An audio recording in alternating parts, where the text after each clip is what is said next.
하나님의 말씀은 에베소서 5장 22절에서 33절의 말씀입니다. 아내들이여 자기 남편에게 복종하기를 주께 하듯 하라. 이는 남편이 아내의 머리됨이 그리스도께서 교회의 머리됨과 같음이니 그가 친히 몸의 구주시니라. 그러나 교회가 그리스도에게 하듯 아내들도 범사에 그 남편에게 복종할지니라. 남편들아 아내 사랑하기를 그리스도께서 교회를 사랑하시고 위하여 자신을 주심같이 하라. 이는 곧 물로 씻어 말씀으로 깨끗하게 하사 거룩하게 하시고 자기 앞에 영광스러운 교회로 세우사 티나 주름 잡힌 것이나 이런 것들이 없이 거룩하고 흠이 없게 하려 하심이니라. 이같이 남편들도 자기 아내 사랑하기를 제 몸같이 할지니 자기 아내를 사랑하는 자는 자기를 사랑하는 것이라. 누구든지 언제든지 제 육체를 미워하지 않고 오직 양육하여 보호하기를 그리스도께서 교회를 보양함 같이 하나니 우리는 그 몸의 지체임이니라. 이러므로 사람이 부모를 떠나 그 아내와 합하여 그들이 한 육체가 될지니 이 비밀이 크도다. 내가 그리스도와 교회에 대하여 말하노라. 그러나 너희도 각각 자기 아내 사랑하기를 자기같이 하고 아내도 그 남편을 경외하라. 아멘. 할렐루야. 저희 평강의 복을 기원하는 마음으로 샬롬 인사 나누시기 바랍니다. 샬롬, 샬롬. 오늘 나 앞에 찬양대가 예수는 모퉁이돌, 주님은 견관반석, 은혜로운 찬양 잘 불러주셨습니다. 남편과 아내가 결혼을 해서 결혼 생활을 해나가는 것이 결코 쉽지 않습니다. 한국에는 서울에 내 집 건너 한 집은 1가구 가정이라고 해요. 1가구 가정은 결국 혼자 사는 거죠. 왜 혼자 사는가? 배우자와 사별해서 혼자 사는 경우도 있겠지만 결혼하다 이혼해서 혼자 살거나 아예 결혼을 하지 않고 혼자 사는 사람들이 그렇게 많아진다는 거예요. 이제 세월이 지나면, 시간이 흐르면 새 집 건너 한 집꼴로 1가구 가정이 생겨날 추세라고 합니다. 결혼 생활이 왜 이렇게 어려운가? 남편과 아내가 너무 다르기 때문에. 존 그레이라는 사람이 화성에서 온 남자, 금성에서 온 여자라는 책을 썼는데 베스트셀러가 됐어요. 출신 행성이 다를 정도로 그렇게 남녀가 다르다는 거예요. 남자는 일반적으로 성취지향형입니다. 여자는 반면에 관계지향형입니다. 남자는 항상 무언가를 성취하고자 해요. 여성들은 관계를 중시합니다. 남편이 하루 일과를 마치고 집에 돌아오면 아내는 남편에게 얘기를 걸어와요. 그럼 남편은 무슨 문제를 풀어줄까를 생각을 한다는 거예요. 용건만 간단하게 얘기하라는 거예요. 그러나 아내는 문제 해결이 꼭 목표가 아니고 자기 마음을 알아달라는 거죠. 하루 동안 아이들 키우고 또 일하면서 얼마나 힘들었는지 내 감정을 좀 헤아려 달라. 대화를 청하는데 남편은 무슨 문제가 있으면 내가 문제 해결해 줄게, 이렇게 반응을 한다는 거예요. 한국의 백화점에서 고객들의 출입구에 들어오면서부터 나갈 때까지 궤적을 추적을 해봤더니 여성들은 들어오면 1층부터 찬찬히 진열장에 물품들을 살피고 음미하고 유자적하게 1층 다 돌면 2층에 올라가서 또 서서히 모든 물건들을 다 아이 쇼핑을 하고, 남자들은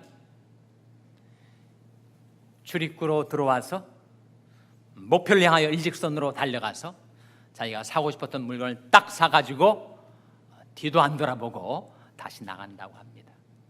그래서 여자들은 쇼핑을 하고 남자들은 헌팅을 한다, 그렇게 얘기를 할 정도라는 거예요. 남자와 여자가 얼마나 어떻게 다른지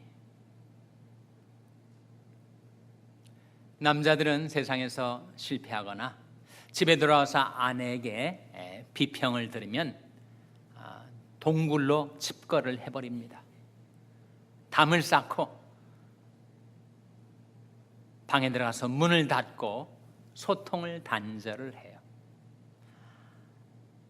반면에 아내는 속상한 일이 생기고 좌절과 분노가 생기면 꼭 대화를 통해서 그것을 풀려 한다는 거예요.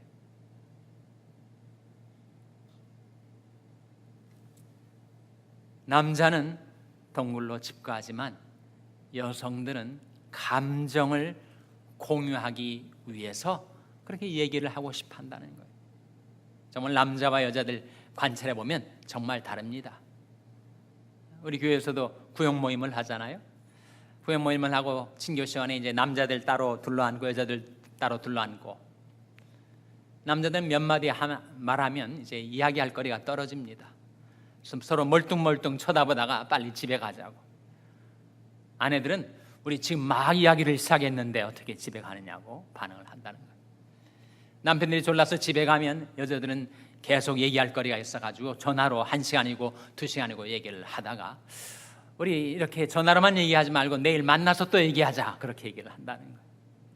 그렇게 남자와 여자가 다르다는 것입니다. 그러나 결정적인 차이가 있는데, 그것은 남편은 아내에게서 존경을 받기를 원하고 아내는 남편에게서 사랑을 받기를 원한다. 남편과 아내가 그들의 진정한 필요에 있어서 차이가 있다 하는 거예요. 아내는 남편에게서 사랑을 받기를 원해요. 남편은 아내에게서 무엇보다도 존경을 받기를 원합니다. 미국에서 남편들을 대상으로 해서 서베이를 했는데, 당신 이 두 가지 최악의 시나리오 중에서 어느 것을 선택하겠습니까? 여러분에게 만약에 그런 서베이가 주어진다면 어떤 걸 고르시겠어요? 두 가지 선택지가 둘 다 나쁜데 이런 겁니다. 하나는 당신이 세상으로부터 격리돼서 전혀 사랑받지 못한 채 살아야 하는 경우, 이 경우를 택하겠습니까? 아니면 세상에서 무능력자라고 평가를 받아서 무시당하고 살겠습니까? 둘 다 나쁜 거죠. 여러분이 만약 둘 중에 하나를 고르라면 뭘 고르시겠어요? 이 대상 그룹을 400명, 수백 명 여러 차례 했는데 공통적으로 남편들의 80%는 차라리 외딴 섬에서 혼자 사랑받지 못한 채 살지, 사람들에게 무능력자라고 여김받고 무시당하고 사는 것은 도저히 못 살겠다. 남자들의 80%는 그렇게 대답을 했다고 해요. 그 정도로 남편들은 존경받기를 원합니다.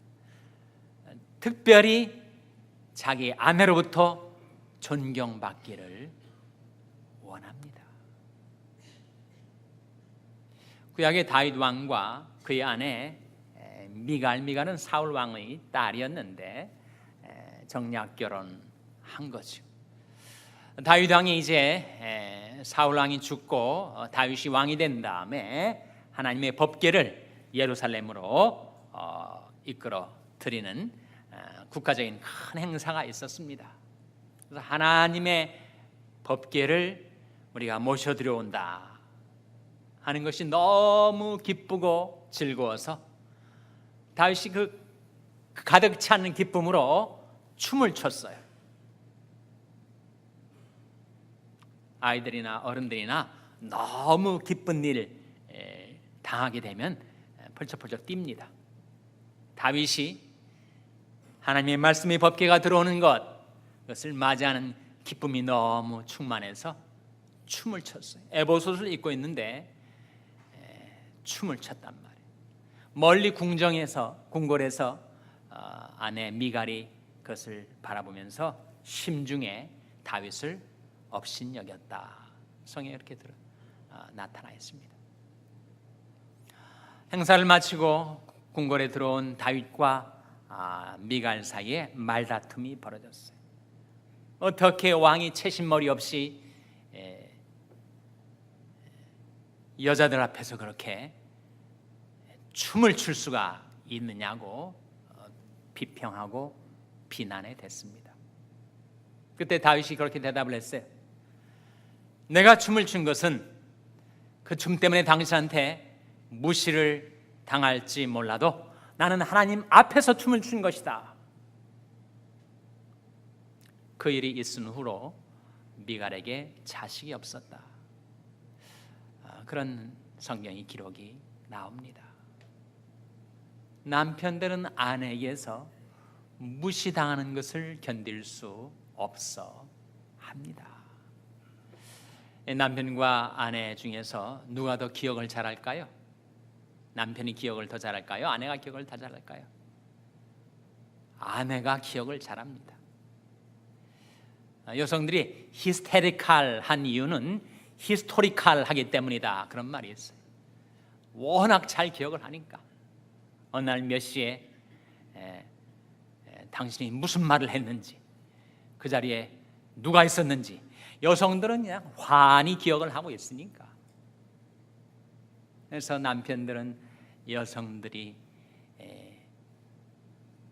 비평하는 것 주눅이 들어서 하여튼 여러분 남편들은 시대를 잘못 만나셨습니다. 요즘이 남존여비 시대 아닙니까? 남자가 존재하려면 여자의 비율을 맞춰야 되는 시대. 남편과 아내 사이에 정말 다른 것이 진정한 필요의 차이인데, 아내는 남편의 사랑을 받기를 원하지만 남편은 아내에게 존경을 받기를 원하고, 아내가 남편의 사랑을 받기를 원할 때 무조건적인 사랑을 받기를 원합니다. Unconditional love. 남편이 아내에게서 사랑할 만한 것이 있어서 사랑하게 되는 건 자연스러운 거죠. 좋아하는 거죠. 근데 사랑할 만하지 않은데 사랑하는 것이 성경적인 사랑, 아가페의 사랑 아닙니까? 남편들아, 아내 사랑하기를 그리스도께서 교회를 사랑하시고 위하여 자신을 주신 같이 하라. 주님께서 우리를 사랑하실 때 우리에게 사랑할 만한 것이 있어서 사랑하셨던 것이 아니고, 사랑할 만한 것이 없음에도 불구하고 무조건적으로 절대적으로 아가페의 사랑으로 우리를 사랑하신 것처럼 남편도 아내를 그렇게 사랑하라 말씀하고 있는 거죠. 그런데 마찬가지로 아내가 남편을 존경할 때, 아니 뭐 존경할 만한 것이 있어야 존경을 하지, 그렇게 생각하지 말고 아내가 남편을 존경하는 것도 unconditional respect, 무조건적인 존경을 하라고 성경은 가르칩니다. 아니 정말 존경할 마음이 없고 존경할 거리가 없는데 아내인 내가 남편을 존경해야만 한다면 그 위선 아닙니까?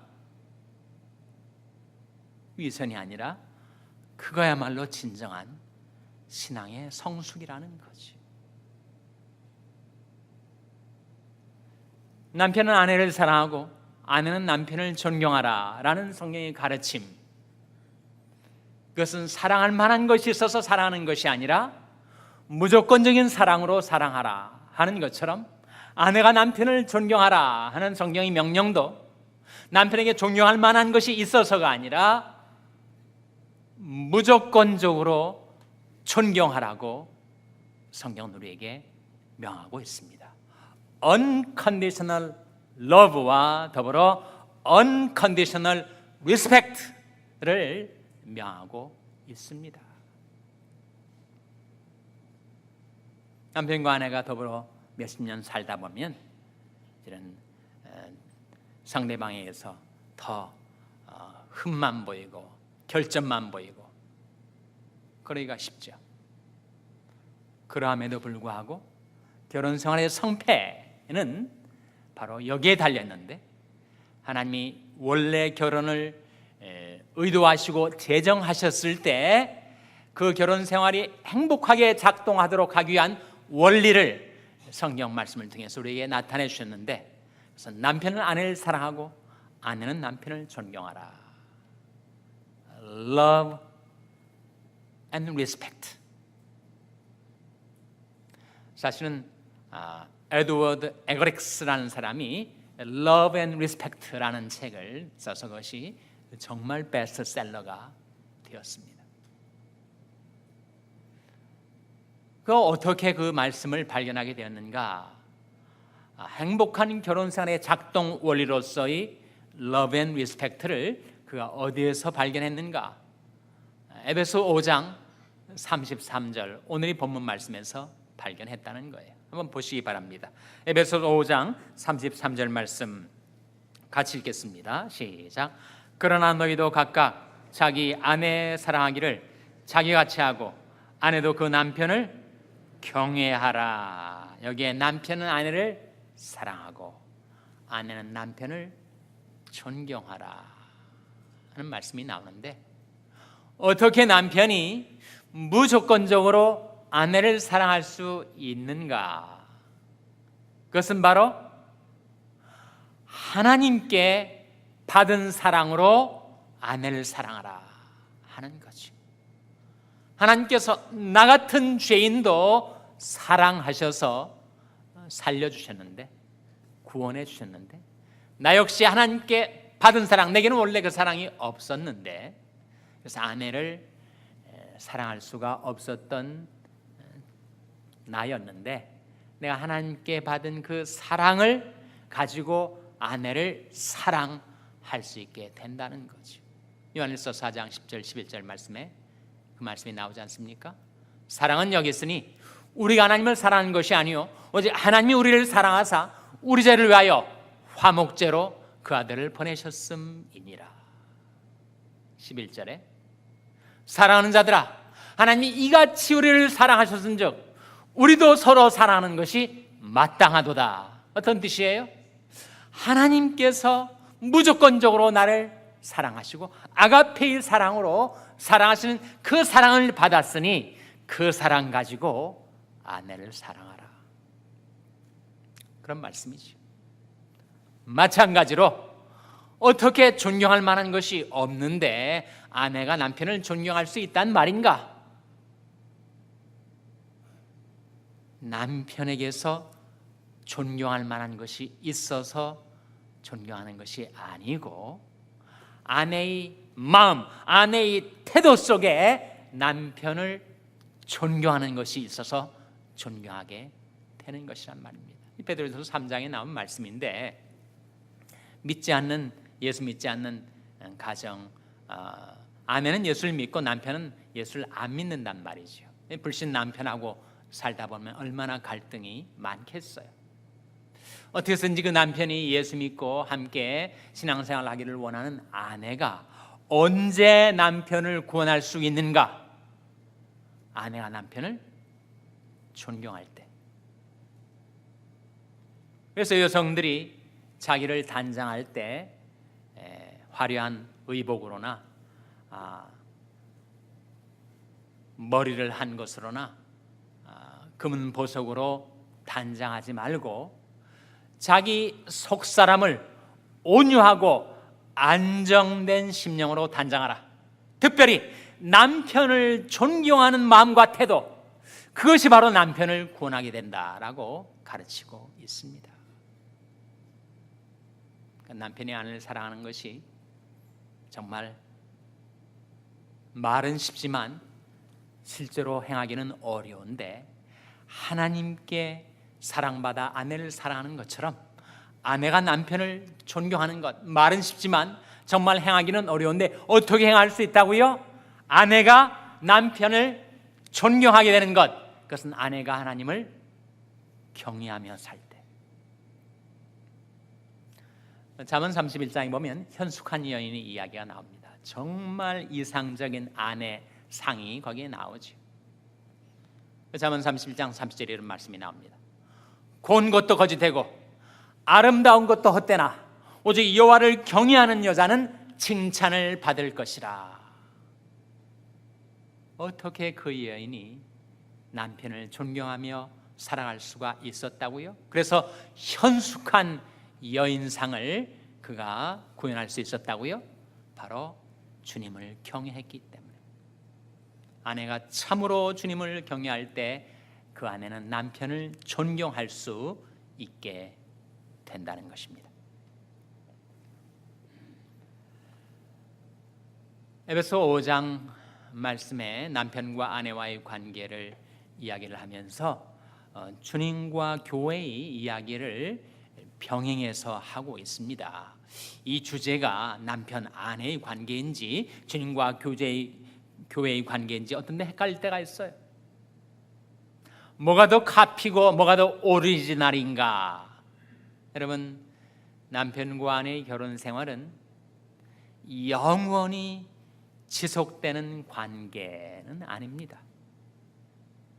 너무 열정적으로 남편과 아내가 서로를 사랑하고 행복한 결혼 생활에 단꿈에 젖어 있어서 이것이 영원토록 계속되는 제도면 좋겠다, 그렇게 생각하셨던 때가 과거에 있었을지 몰라요. 그러나 우리가 이 세상 삶을 마치고 들어갈 천국에서는 남자도 장가가지 않고 여자도 시집가지 않습니다.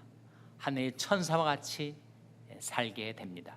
따라서 결혼생활은 이 세상 속에서 존재하는 한시적인 제도입니다.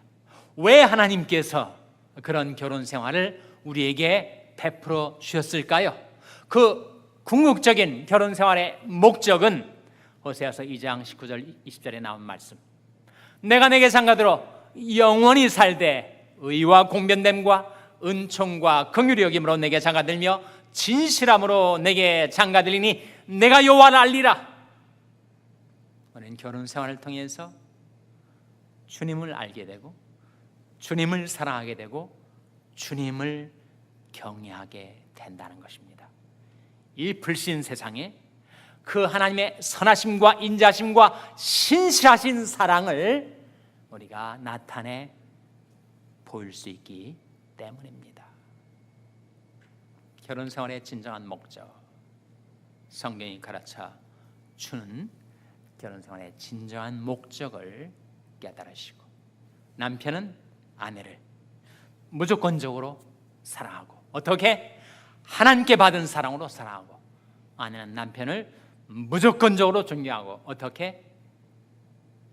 아내가 주님을 경외하는 마음으로 남편을 존경할 때 여러분이 결혼생활에 화목과 행복이 넘치게 되시기를 주님의 이름으로 축원합니다. 기도하시겠습니다. 하나님 아버지, 하나님의 섭리 가운데 남편과 아내가 만나 부부관계를 이루고 결혼생활을 해나갈 때 하나님의 말씀의 가르침을 따라 남편은 아내를 사랑하고 아내는 남편을 존경함으로 가정이 회복되게 주시고, 하나님이 의도하신 의와 평강과 희락이 넘치는 행복한 결혼생활을 할 수 있도록 가정마다 축복하여 주시옵소서. 예수님의 이름으로 기도하옵나이다. 아멘.